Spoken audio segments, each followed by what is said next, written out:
And welcome to the program. We look at news, views, truths from a decidedly biblical perspective. And whoever thought that the world's leading free nation, quite frankly, because of the calling of God and the blessing of God, would have a political party who wants to delete God? And make no mistake, that is what the progressive left wants to do. We'll talk about this and much more this hour. Are we looking at another Mideast war with Iran in the picture? Doesn't the Bible predict a major end-time conflict with a nation called Persia? Includes other nations such as Russia and Turkey. I have worked with White House correspondent Bill Koenig since 2002. He has been a frequent guest at my Understanding the Times conferences. He has his finger on the pulse of what's happening, not just in America, but around the world, and particularly the Middle East, which we often call the epicenter of all things that are going on. Bill, welcome back to the program. Thank you, Jen. Always a pleasure to be with you.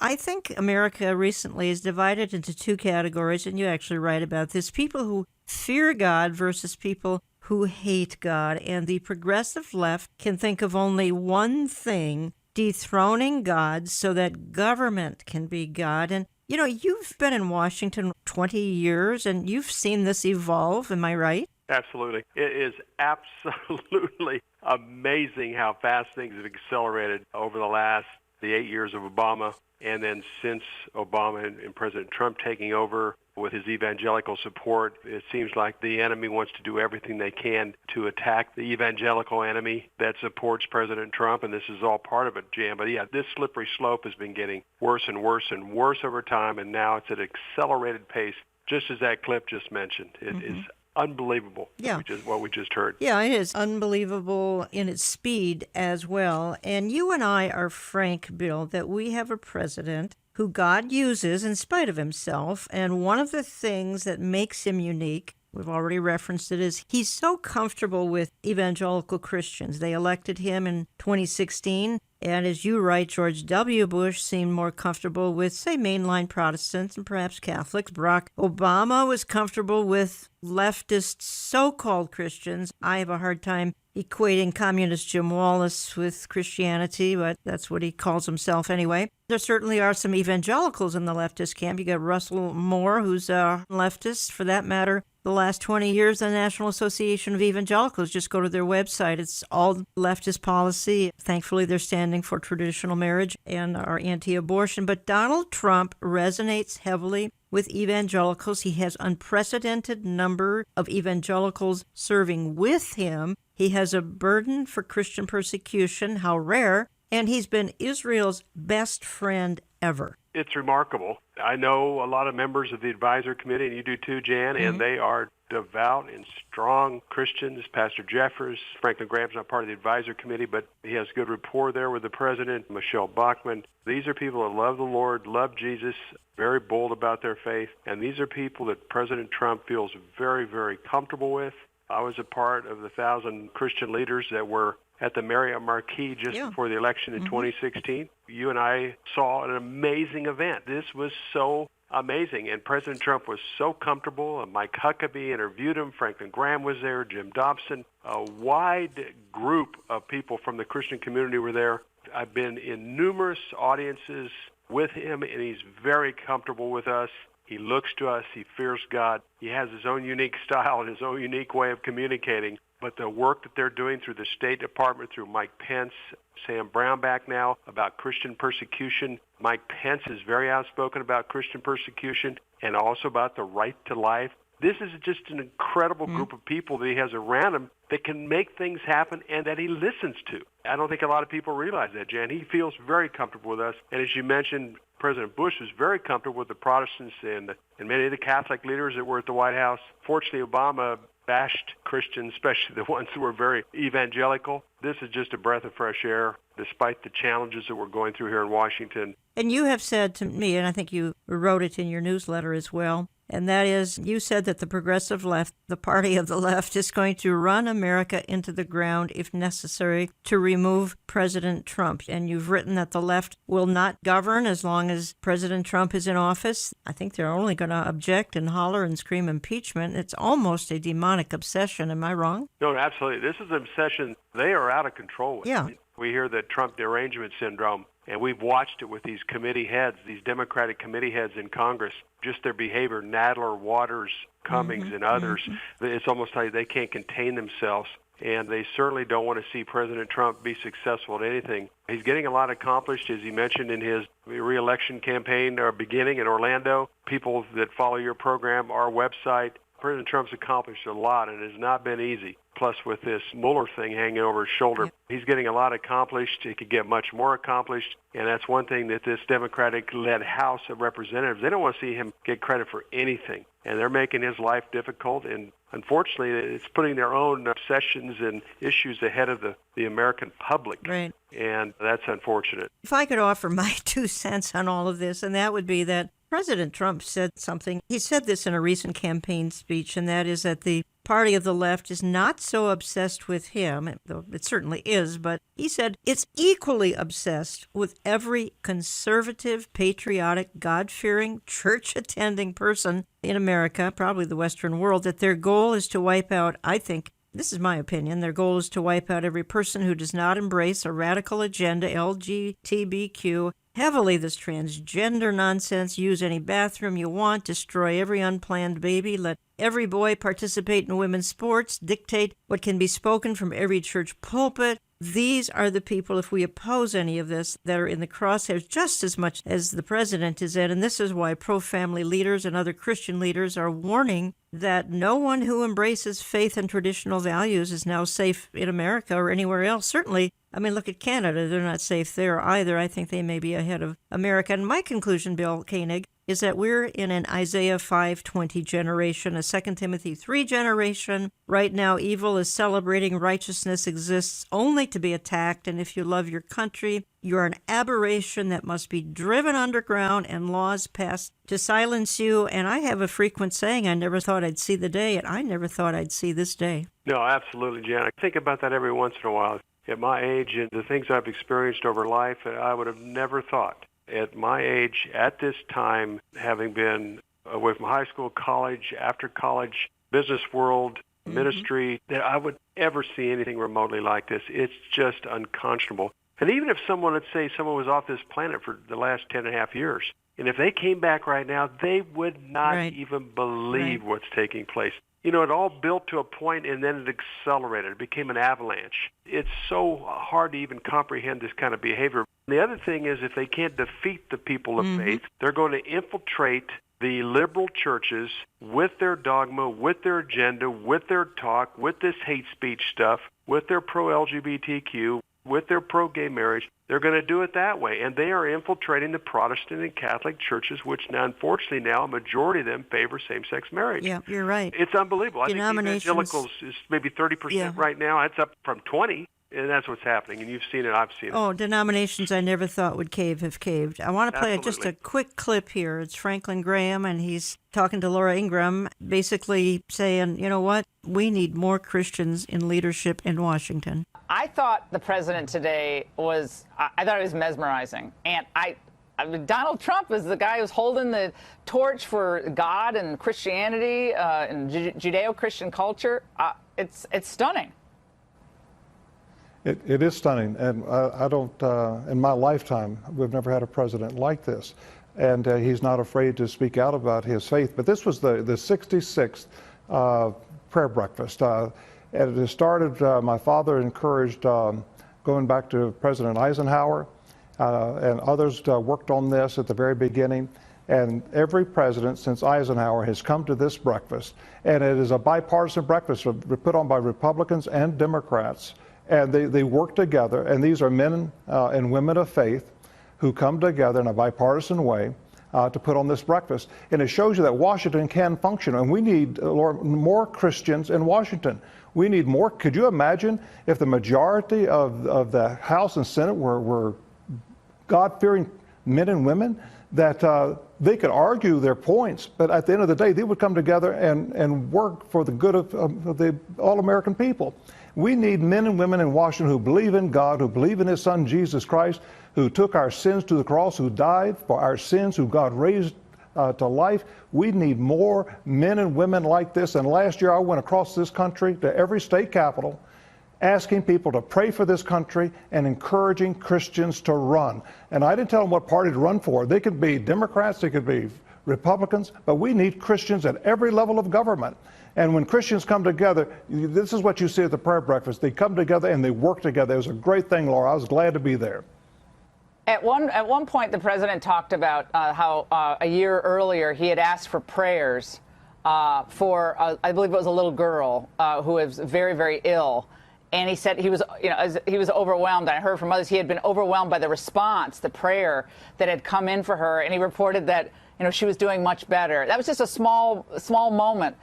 But I personally, I felt the power of prayer in very difficult times. And the left doesn't understand this, Franklin, because they say, well, look, he's been married all these times, and look, he can have a foul mouth. He said these things in the past. How can this flawed man be this evangelical and Catholic, a leader in a way? I mean, how does that happen? How does God use people like that? And your response would be?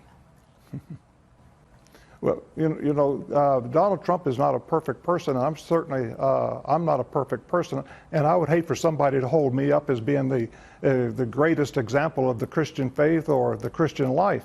I've got many failures in my life, and so does Donald Trump. But that doesn't stop me from believing in God and believing in His Son, Jesus Christ. And Donald Trump believes in God, and he believes in God's Son, Jesus Christ. And I appreciate the fact that he doesn't run away from his faith. And he's willing to stand up in front of the whole world and let the world know where he stands. And he appreciates people praying for him. Yeah. We need to pray. We're commanded to pray for all those that are in authority, Lord, all of them. When Donald Trump won the presidency, he became my president and your president, and we need, God orders us to pray for him.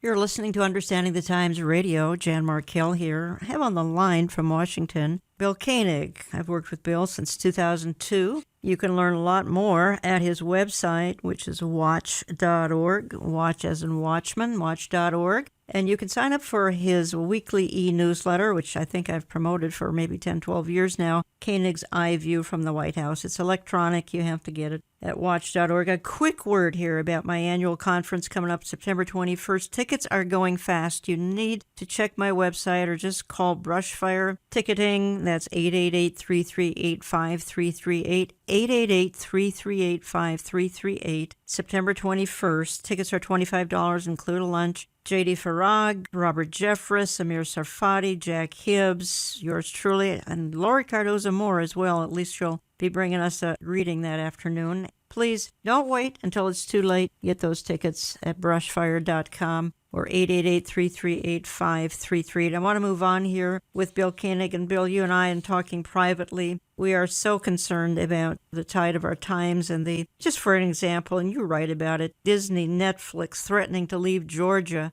in spite of the fact that Hollywood actually films in countries that ban abortion, but Hollywood and corporate America are threatening state boycotts, again, over this LGBTQ abortion restrictions. And there are a few Fortune 500 companies in America that seem to have the moral commitment to oppose this because of the wrath that would come their way by the media, etc. Again, we get back to this Isaiah 5:20, letting 8-year-old girls have hormone injections. That's good. It's incredible to watch this. I think you're just spellbound. I have a lot of friends in Texas. I lived in the Dallas-Fort Worth area for 22 years, and I have friends in the government down there and also people that help support that government, and what they're going through down there is incredible. And I tell you, Texans will stand up to this. It's been a battle of an incredible size and magnitude. Texas, the state, continues to get blessed with enormous oil and gas resources and just incredible economy, and the cities are booming, and at the same time, they're in a constant battle against corporate America, against the NFL. One time, other sports leagues were threatening to take the All-Star game out, the Super Bowl game out. Mm-hmm. It's unbelievable. Just on a bathroom bill. I mean, look what North Carolina went through. Yeah. Oh, incredible. But praise God for the boldness in these leaders in these states that are doing the right thing, biblically speaking. They stand up for life. They stand up for marriage, man and woman, as it was designed for. They take on these corporate powerhouses that are in there looking for deals anyhow. A lot of times they get so many big tax breaks. The taxpayers end up paying for it, and the shareholders of these large corporations are the ones that benefit, not the people outside of the jobs. This is a slippery slope, Jan. It's not getting better. Unfortunately, it's getting worse. And anytime you say anything about this, considered hate speech. Yeah. On and on and on. And unfortunately, these activists have worked their way into human relations in major corporations. They've worked their way into public relations departments. Obama and Kerry had 250 LGBT activists within their administration, and a lot of these people are now working for corporate America. It's just another facet of, I can't believe this is happening, but unfortunately it is. And one of these days, I think, just like in Noah's day, God said enough. I think he's going to say enough here any day as well. And he's going to he's going to remove the church in what's called the rapture of the church. He's going to leave evil mankind on their own, take the church home. And I want to read just 2 paragraphs from your associate, Bill Wilson, because I'm not quite finished with Washington yet. Bill Koenig has been working out of Washington for 20 years. He serves in the White House Press Corps, which that in itself is a challenge since most of those are on the far left. And once we get to talking about the media, we learn that 90 to probably even 95% of the media is hard left. But here's what Bill Wilson writes, and he's one of the writers for Bill Koenig. And Bill says this. I'm only reading 2 paragraphs. I'll do it real quickly here. He says 3 players in the Russian influence con were former FBI Director James Comey, former CIA Director John Brennan, and former National Intelligence Director James Clapper. They are all master manipulators, deep state intel veterans. Comey, Brennan, and Clapper were appointed by Barack Obama. All 3 also were connected to the George W. Bush administration. Recall that after the 2016 election, the New York Post reported that the outgoing president was establishing a shadow government to maintain power through a series of nonprofits, government insiders, and appointed judges in the court system. Most know that these 3 actors were intimately involved in trying to take down the newly elected president. What you may not have known is the shocking revelation of these perilous times. And then the last paragraph I'm reading by Bill Wilson, who writes for Koenig's International News. He says, Washington Times columnist Robert Knight and author Diana West have revealed a legitimate communist concern surrounding these men. Knight reports that West, in her book, The Red Thread, documents that Brennan and Comey are communists. West documents Brennan's September 16, 2016, admission of voting for the Communist Party in 1976, that's in the U.S., during testimony before the Congressional Black Caucus Foundation. Knight reports that Comey admitted identifying as a communist when he was a young man and still reveres Marxist theologian Reinhold Niebuhr as his spiritual lodestar. Clapper told the House Intelligence Committee in 2011 that the terrorist sponsoring Muslim Brotherhood was just secular and that it had no overarching agenda. So, Bill, and this is written by Bill Wilson, one of your colleagues, actually Curtis Bowers referenced this as well, but I think your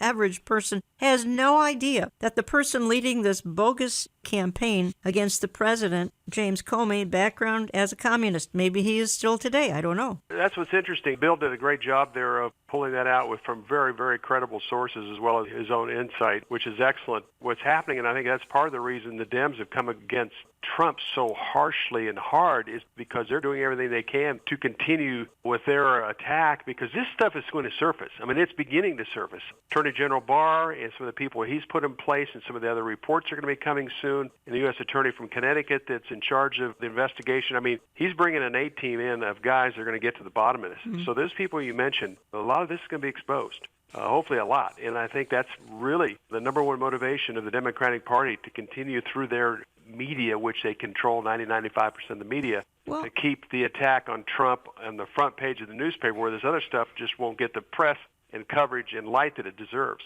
I want to transition into the media, and you're certainly a member of the media, and you've told me 90% at least are hardcore left. I'd certainly like to know what's in the drinking water at these journalism schools that they crank out one Marxist after another, anti-American, anti-Christian, anti-God, anti-righteousness, anti-flag, anti-patriotism. That's what they're cranking out in these journalism schools. I just want to play a clip here. It's Mark Levin. And then I want to address you, Bill, on the media. I want to quote you as well out of your newsletter, because I think you've written some brilliant paragraphs here. But here, Mark Levin, in his new book about the media, he says, look, free press is destroyed. You and I and my listening audience is an enemy of the press. More Americans are worried about fake news than terrorism. That's the part of this clip you may not hear. That's kind of a lead-in before we get to Mark's comments. More Americans are worried about fake news than they are terrorism. Just about everybody I know has turned television off because it's intolerable. Let's just play that clip. Great one. First of all, there's a reason all your books go to #1, because they're full of substance. And I read it cover to cover, and I read your book, I look at this Pew Research poll, and I look at a president that has taken on this corrupt media and 2+ years of lying conspiracies and a hoax, how could anyone trust them? Well, you know, Sean, I'll tell you why I wrote this book. Because the media won't self-police. There's no circumspection. There's no reconsideration. There's no shame. And there are really no standards left. So it's up to we, the people, to take a look at the media, since the media won't look at themselves. That wasn't always the case. I wrote down a few things here, problems with most of the mass media today. Notice I don't call them the free press, because they don't even understand what a free press is supposed to be or the history of a press, because they're destroying a free press. They commingle news and opinion.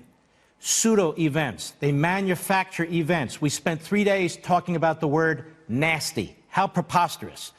They push propaganda for the progressive ideology. AOC is famous not because she's smart, not because she's profound, not because she's accomplished anything, but because they want to promote her and her agenda. Social activism, climate change. Is there any individual at CNN or MSNBC in their newsrooms who don't push climate change? There's no diversity of intellectual thought in these newsrooms. None. They've abandoned the pursuit of objectivity for social activism, progressivism, and the Democrat Party agenda. And they promote that agenda day in and day out. In fact, they lead it. The reason we talk about impeachment today is not because the president committed any impeachable offenses. It's because the media and the Democrat Party want to remove him. The reason we spent 2.5 years talking about collusion with Russia, a manufactured story, a pseudo-fake event, as the president calls it, not because there was any evidence, but because this is what the media was pushing day in and day out. They are not defending the right on the First Amendment of freedom of the press. What is the purpose of freedom of the press? Why is it in the First Amendment? It's not in the First Amendment because of CNN or MSNBC or their corporate ownership or any specific so-called journalist. It's in there for the American people. Now, why do we have freedom of the press? We have freedom of the press to expand freedom of speech among the American people. The point of news and newsrooms is to give us the information through which we can make decisions about our families, our lives, our government, our country, so we can be informed. The best place to find it right now is local TV news. You're not going to find it in the vast majority of news operations at the national level. But Mark, wait. I disagree. Yeah. You get it right. Rush gets it right. I get it right. Every single newsroom in America fell for the lies, the conspiracies, and the hoaxes. You know, we have Ed Henry and Catherine Herridge. But Sean, I said newsrooms, not talk radio, not opinion shows. And they look down on all of us. And the funny thing is, they're as much opinion as the rest of us. The difference is we're transparent. We tell people who we are. We don't pretend to be something that we're not. These people who are reporters today, not all of them, there's some exceptions, but unfortunately the general rule, they don't understand the history of freedom of the press. They don't even understand the value of freedom of the press. Most of them are narcissistic. Most of them draw attention to themselves, want to draw attention to themselves. I can go down the list, Acosta and so forth. That's not news. That's not serving the American people. That's not freedom of the press. So the point I want to make to you is this. The President of the United States is their target right now, but overall it's the American people. The difference between the Patriot Press was they wanted to fundamentally transform government. The press today wants to fundamentally protect it. They're the Praetorian Guard of big government. And if you're somebody from the outside and you want to challenge it, if you're somebody from the outside and you want to limit it, cut it, rearrange it, you're the enemy of the press. And then Rush Limbaugh says, objective journalism is dead. Today's leftist news media are activist hacks working relentlessly to destroy conservatism, to literally eliminate it and the people who live and believe in it. Everywhere they can, they want to bury it and us. Bill, we probably have to get to this on the other side of my break in a minute, and then let's pick it up again. How did the media deteriorate to this? Mark did a great job in his book, and I'll mention a couple things he mentioned, and just the other thing on our side is secular humanism. I mean, this is a secular humanistic, human manifesto type approach. We want to remove God. We want to remove Judeo-Christian values. We have our own set of values. We need to take care of these people that can't take care of themselves. And then when you have no moral foundation, then all the other perverse things slip into a life, an agenda, and a lifestyle. It affects everything. Think of what it was like when we were growing up, Pledge of Allegiance before school, school prayer before we started school.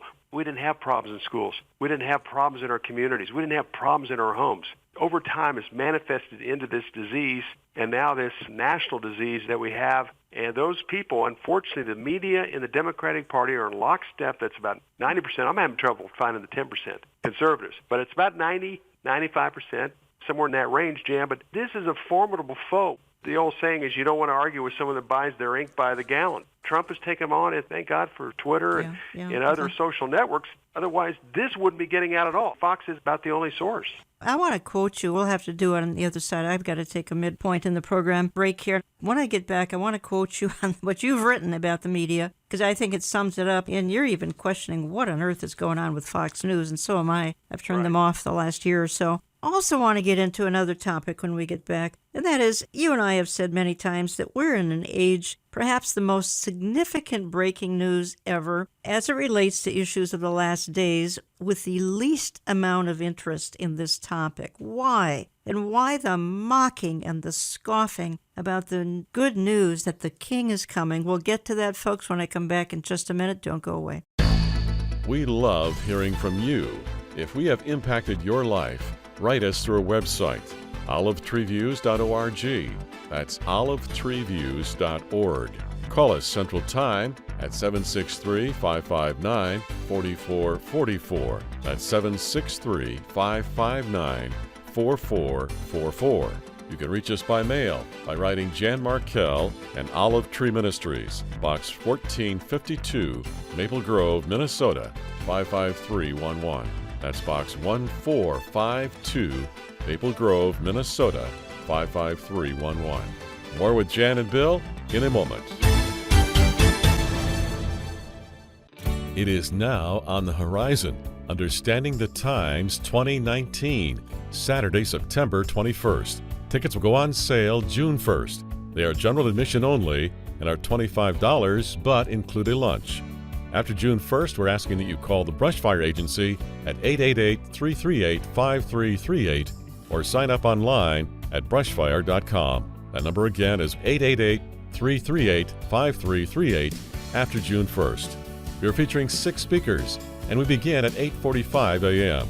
Church doors open at 7 a.m. And the location is again Grace Church in Eden Prairie, Minnesota, just outside of Minneapolis. Consult our website for hotel information.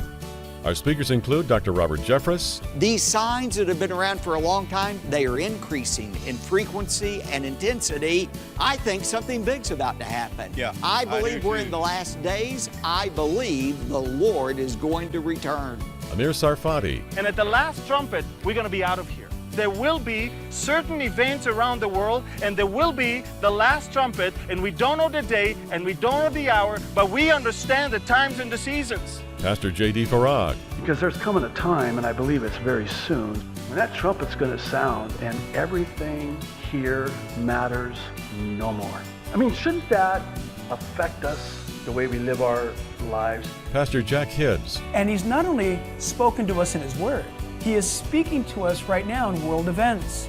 He's requiring you and I to take what we're seeing in the world and match it up against the Word of God. And Jan Markell. I believe that the world is longing for a man with a plan, for a Mr. Fix-It. It says down at the bottom of here, is there a leader who can stop the chaos? We will also have a greeting from Lori Cardoza Moore from Proclaiming Justice to the Nations. The event will be live streamed at no cost. Again, that's Saturday, September 21, just outside of Minneapolis. We invite all remnant believers to better understand the times and become watchmen on the wall. Make friends for life at this annual conference. Learn why things aren't falling apart, they are falling into place. The only the God of Israel knows how things are going to play out in the Middle East, but fortunately for the United States, we have a team in place as well as at the Pentagon that fully understands the number one threat to the Middle East and to the world, actually, the nation of Iran. If you are on the run, download the oneplace.com mobile app and find a new program on your device every Saturday morning. Programming is also posted to our YouTube channel under Jan Markell, to our website, and to oneplace.com Saturday morning. Please pray for this radio outreach that travels around the world weekly. We air on almost 850 radio stations, as well as our podcasting and YouTube audience. We are trying to affect lives for eternity. Now back to Jan and Bill Koenig. Could it be that President Trump right now has been sort of raised for such a time as this, just like Queen Esther, to help save the Jewish people from an Iranian menace? As a Christian, I certainly believe that's possible. And he's talking about God when it comes to Israel. I'm confident that the Lord is at work here. Pompeo also receives criticism for injecting his faith into the equation. O God, our Father, thou searcher of men's hearts, help us to draw near to thee in sincerity and truth. May our religion be filled with gladness, and may our worship of thee be natural. There is nothing wrong with a cabinet official, a government official, when asked to talk about their own personal belief system. What is wrong is for him to apply, as he appeared to do, those Christian values, those specifically evangelical Christian values, to the task of foreign policy. But for Pompeo, his worldview is informed by his faith. There's no separating the two. It's who he is. Your faith has informed your views clearly, and not only that, but you're not shy to talk about it. And I'm wondering about how that really manifests in your life. So, of course, my mission as a Secretary of State, the thing I raised my right hand to do, I swore to support and defend the Constitution of the United States, and I've done that now a handful of times. First as a soldier, then as a member of Congress, then as the director of the CIA, now as Secretary of State. But in each of those missions, the task that I have is informed by my understanding of my faith, my belief in Jesus Christ as the Savior. I think that makes a real difference, and so I want people to know. It's why I talk about it from time to time. I want folks to know the perspective that I am bringing to the challenges and the job that I face, and it also requires me to try and hold myself to the standards that Christians hold themselves out for. It's not an easy task. From North Korea to Iran and everything in between, he's the key man. But Pompeo, who loves Revolutionary War history, is determined to forge ahead in both the diplomatic and spiritual battlefields ahead. David Brody, CBN News. And you heard a critic there of Mike Pompeo saying, oh my, how horrible that somebody like Secretary of State Mike Pompeo might apply Christian values to foreign policy. Those are some of the things we've been talking about for the first part of Understanding the Times Radio, and that is President Trump has Christians, Christian-friendly people serving in the administration, the party of the left, and for that matter, the media, all sorts of movers and shakers, the deep state people in Washington are just simply horrified by the concept of God. They want to delete God from the country. They want to delete godly principles from the country. They want us to celebrate nothing but diversity, values that any Christian can only run from because they're fulfilling the Isaiah 5:20, good being called evil, evil being called good, and they're an indication that many in America and the Western world have been given over to a Romans 1 mentality, depravity. Talking to Bill Koenig for the hour. I'm not quite finished with the media yet, and you say this. CNN is a media disaster in their continued spewing of vitriol toward conservatives. I haven't seen Wolf Blitzer smile in 15 years. He's a big part of the problem, along with the other cast of characters. Homosexual TV personalities Anderson Cooper, Don Lemon. Then you say, the other networks are equally bad in their distorted coverage of conservatives. MSNBC's top host, Rachel Maddow, is a lesbian. The LGBT agenda is one of their main agenda items. Joe Scarborough, Mika Brzezinski, along with their media guests, can't contain their angst against President Trump. And then you conclude, and I'm at least cutting it off here, Fox News is filling their ranks with gay personalities. Shepard Smith and Fox News contributor Guy Benson are homosexual, and Fox News contributor Tammy Bruce is a lesbian. Most members of the 5 personalities are on record as favoring same-sex marriage. Fox's Steve Hilton asked President Trump if he would have a problem with Democrat presidential candidate Pete Buttigieg being on stage with his husband. The president said he wouldn't mind. The LGBT activists are going to keep at this in an attempt to isolate the president from his Christian base. I thought that was a good, quick summary, at least of some cable news. Yeah, where's our perspective in that? Where is our Judeo-Christian values? Where is the respect or tolerance for our views? And that's unfortunately what has happened with these cable networks that you've mentioned. These people have made a determination on how they want to run their life.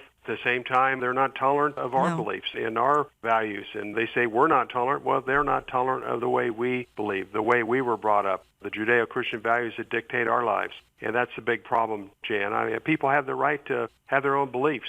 Unfortunately, they don't have a personal, intimate relationship with our Savior, the Lord Jesus Christ, and that's all we can pray for. There's nothing new under the sun, as Solomon spoke of in Ecclesiastes. We're living in that Isaiah 5:20 time when evil's considered good and good's considered evil. Things are out of order. They're out of order because we're moving away from our Judeo-Christian values and our foundation that built and created this wonderful country. Bill, I want to talk for just a minute here.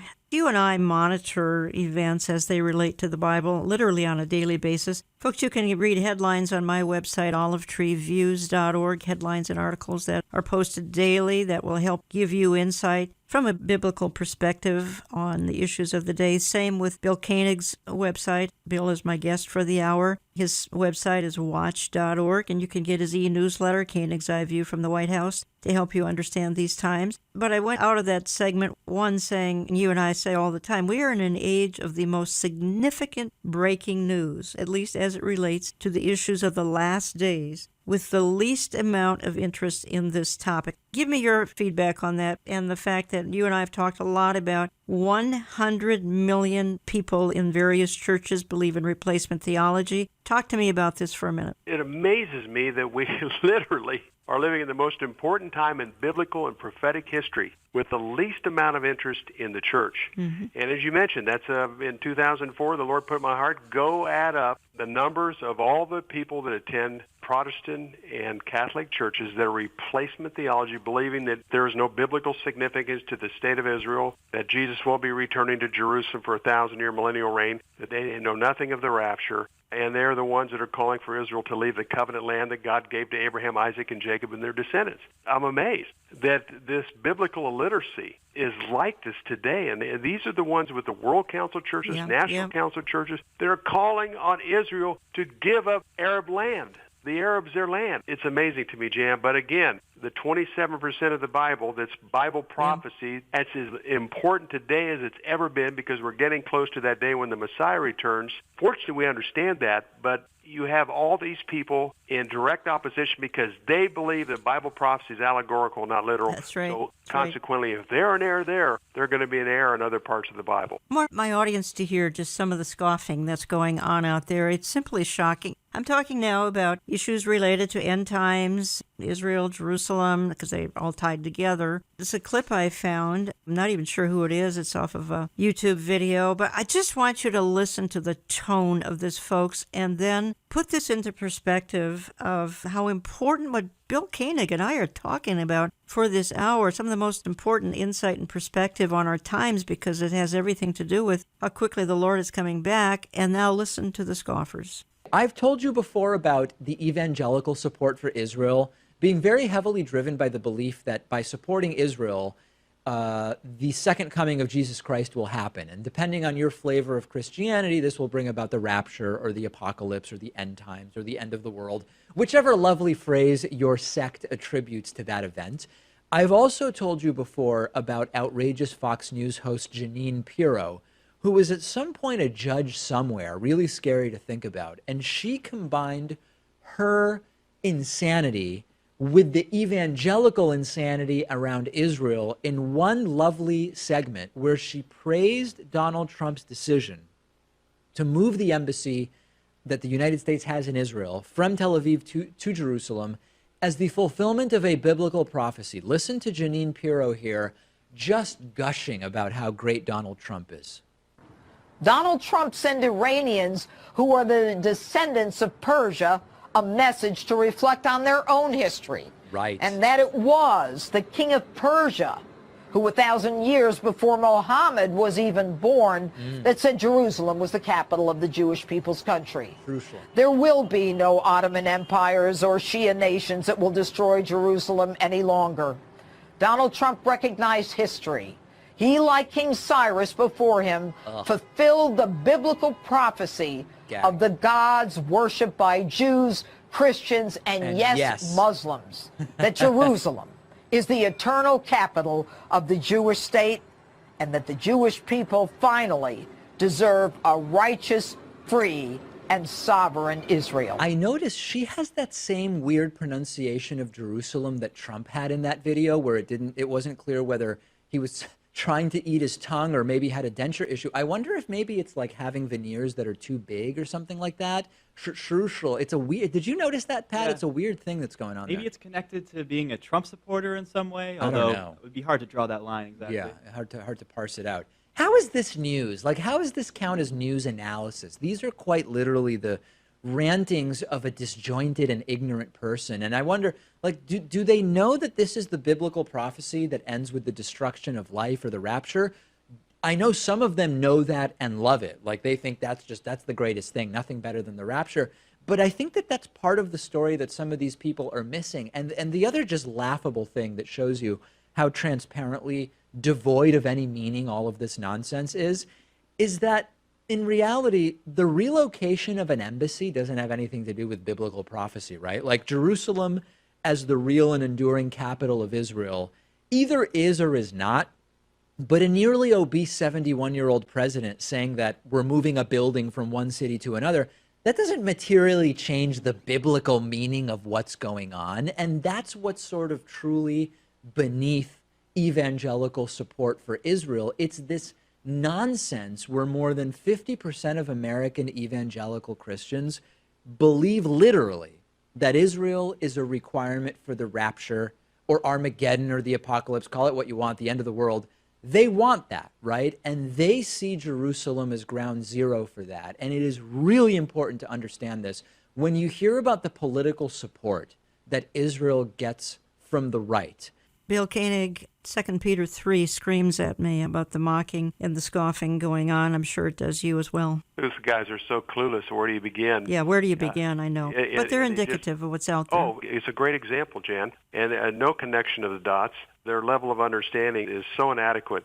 You know, unfortunately, there are just a small amount of us that are truly tuned in evangelicals. That's why I just praise God for the opportunity to understand from Genesis to Revelation is His Word, and for us to follow the Word from beginning to end. And the prophecy is as relevant today as it's ever been. And it excites me to see God moving in my life and other people's lives and answered prayers, and then to watch Bible prophecy playing out in our day. It's incredibly exciting. And the time clock is Jerusalem and the state of Israel, and it's exciting days. You have written a lot about, and one of your books is Eye to Eye, Facing the Consequences of Dividing Israel. And recently in your e-newsletter and other places, I've heard you comment and watched you comment and read things. We have had just astounding May and early parts of June here, astounding, I would say, weather catastrophes. We've had, I think, 500 tornadoes in just a few weeks. That was back in May. It's sort of one calamity after another. And you feel that some of these calamities have come about because America is messing with God's covenant land, possibly with Jared Kushner trying to divide the land. At the same time, you and I acknowledge Israel's never had a friend like Donald Trump. So how are you connecting the dots here? We got Jared Kushner maybe trying to divide the land. Donald Trump, who's not going to let anything harmful happen to Israel. Well, it all gets back to the importance of that land. Regardless of friend or foe, God gave that land to Abraham, Isaac, and Jacob and their descendants, and it's not to be divided, parted, parceled, whatever. It's His covenant land. And I've documented 129 events since the perfect storm was sending 30-foot waves into President Bush's home in Madrid, Spain in October 30 of 1991. I've noticed in my studies and history of documenting all these events, when we've had Midwestern floods, that's been the period of the most active effort in the peace process.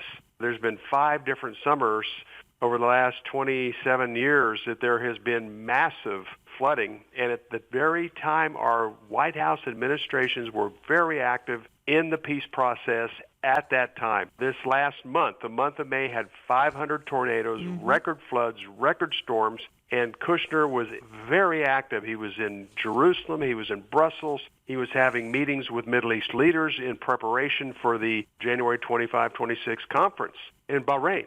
So his whole month of May was very active. They acknowledged the date. They invited everybody. He had these key meetings with NATO leaders, Israeli leaders, Middle East leaders, and all of this was taking place in the heartland of America as the heartland of Israel is being discussed. Well, very interesting. And yet, as I said, and I emphasize and reemphasize, I cannot fathom the president allowing anything to happen that's going to harm the nation of Israel, her boundaries, her borders, her people. I could be very wrong, but I just have a hard time seeing that happen. No, I agree with that. I definitely agree. And that's what your good friend Michelle Bachmann and others, we've contacted the White House. You've addressed in one of your programs. We've been involved. They're aware of what we're saying. They're aware of the message. They're aware of the importance of the covenant land of Israel from a biblical perspective. So the Lord has definitely opened those doors for Michelle, myself, thanks to Michelle, to be able to get this message to the administration. And I think they are very well aware of it.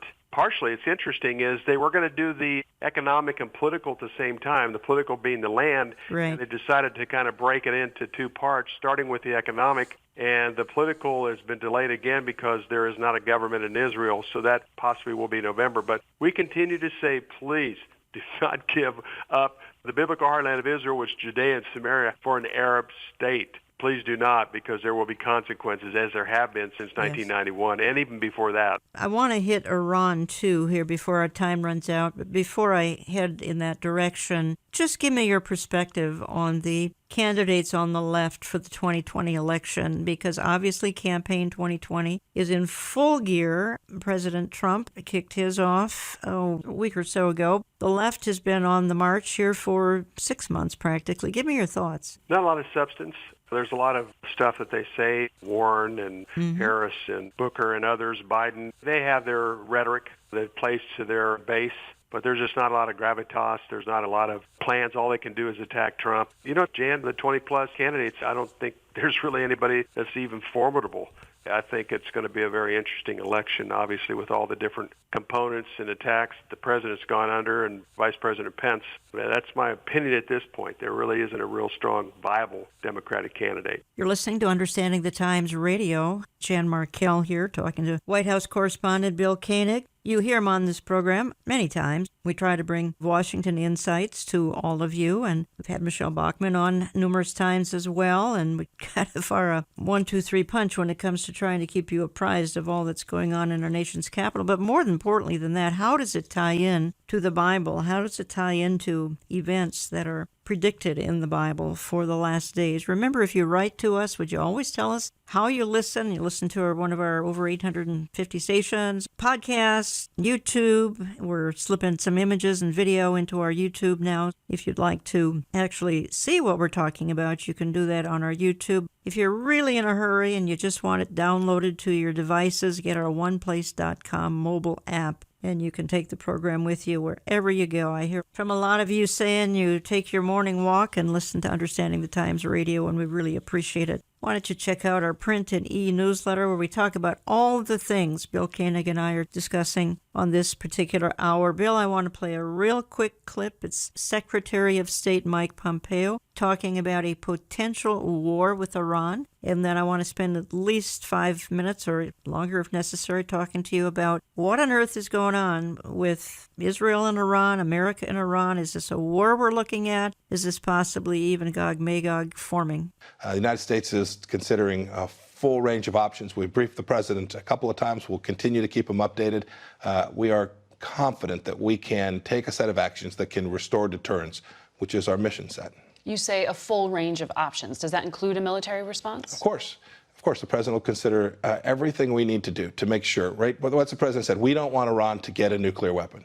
The previous administration put them on a pathway that virtually guaranteed that they could get there. So we withdrew from the ridiculous JCPOA and are moving ourselves towards a set of policies which will convince Iran to behave simply like a normal nation. And so you've seen them attacking international waterways, trying to, frankly, drive up the price of crude oil around the world so that the world will cry uncle and allow Iran to do that. If they're so cash-strapped and they need these customers, why would they attack them? Because Iran can't sell its crude oil. We've stopped them from doing that. We've put sanctions in place that have taken them from roughly 2.7 barrels per day, million barrels per day, with American sanctions. CENTCOM released this video of purporting to show an IRGC Revolutionary Guard patrol boat pulling up alongside these vessels and removing a mine from the hull of the ship. How certain are you that this is the IRGC, and will you take that evidence and present it to our allies and the United Nations? Of course we will. When? And we don't just purport. That's what that video is. This was taken from an American camera. This is the stuff. This is the real data. Yes, we've shared it with allies already. You've had the chance to see it. I made a bunch of phone calls yesterday. I'll make a whole bunch more calls today. The world needs to unite against this threat from the Islamic Republic of Iran. Bill Koenig, the previous administration actually enabled Iran to get the bomb. Current administration is trying to prevent Iran from getting the bomb, though news reports say they're going to have it in 6 months. Are we looking at a potential war, either Israel striking Iran, America striking Iran, Iran striking Israel, Iran striking America? What are your thoughts? Well, the region's tense. The good thing about it, President Trump has people in place right now that fully understand the number one threat to the Middle East, possibly the world, is Iran. You have Mike Pence, Mike Pompeo, who's a remarkable Secretary of State, who also has the benefit of the CIA insight that he had when he was director of the CIA. And then you have John Bolton, who's been staunch about Iran and the threats of Iran and North Korea for a long period of time. So you have very practical, pragmatic people that fully understand the threat. The other thing is a former CIA 28-year person told me about 5-6 years ago at the UN, it's not by chance that the Chinese, Persians, and Jews have survived the centuries because they're that smart. So this is a very formidable group. I mean, they're three-dimensional chess players when everybody else in the Middle East is playing checkers. So Iran is a very substantial threat, Jan. We have to take them very serious. At the same time, we know what their nefarious purposes are for the Middle East. We can see that they're still a major supporter of the terror group Hezbollah, Hamas, the Houthis in Yemen. They're also working their way into South America. I mean, they are very formidable. Number one is stopping the nuclear weapon. Number two is stopping the ballistic missiles that can carry those nuclear weapons, calling them to become a player in the nations of the world. As you know, that they're very 12th Imam-focused, prophetic people, so it'd probably never get there. But nonetheless, this Trump administration is very serious about applying the pressure on Iran to stop some of these nefarious things that they're doing. Well, Israel had a plan to attack Iran back in about 2008. Then the Obama administration came along. I'll never forget this. It's just stunning. Forbade Israel from attacking Iran, so I guess he could protect his Muslim buddies. He just said, Israel, if you try to attack Iran, Iranian nuclear reactors, our U.S. planes will shoot your planes out of the sky. I'm sure you about fell out of your chair when you read that too, Bill. Absolutely. It's October 2008. Israel's about ready to just turn their jets on and go. White House caught wind of it. Obama said, look, if you don't do this, we will promise you we will start pushing for sanctions right after the election in 2009. And Netanyahu was all but ready to go and were stopped by Obama at that point, and then it ended up working this way into this agreement that the Trump administration is not favoring. Wouldn't now be the time? Now Israel has the most friendly U.S. president in its 71-year history. Israel has the needed weaponry. At the same time, it would not be like the 1981 strike on the Iraqi nuclear reactor. Wouldn't now be sort of the ideal time for Israel to do this, to make some kind of a strike? Yes, for two reasons. Number one is the situation with Hezbollah on their northern border is getting much worse. Number two is Iran is developing some weaponry in Lebanon. They're also bringing it in that Israel continues to take out with aircraft. That continues to be an issue and a problem. They also bought a lot of stealth jets from us. They can give them a lot of different capabilities that they didn't have before. Their 2008 plan was brilliant. It was all kinds of things, cyber, localized EMP, bringing jets in from Kyrgyzstan. And you have an administration right now. Two things. This administration could benefit a lot with what Israel's already done in preparation for that inevitable attack on Iran. Very likely the fulfillment of Jeremiah 49:35 through 39 that speaks of Elam, which is modern-day Iran.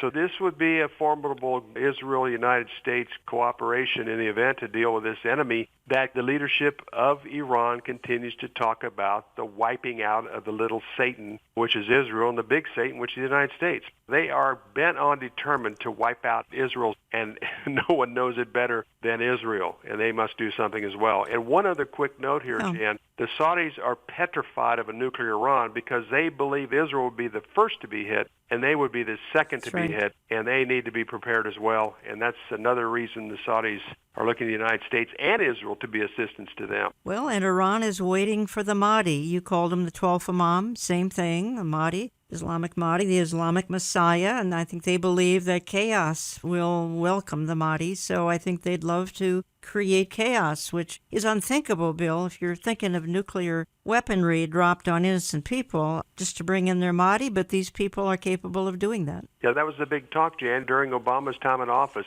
the 12th Imam of the Mahdi. We haven't heard a lot about it lately, but we know that the supreme leaders of Iran are very prophetic when it comes to that, which you just discussed. And I would imagine it's as much so than ever before. They just aren't addressing it or mentioning that.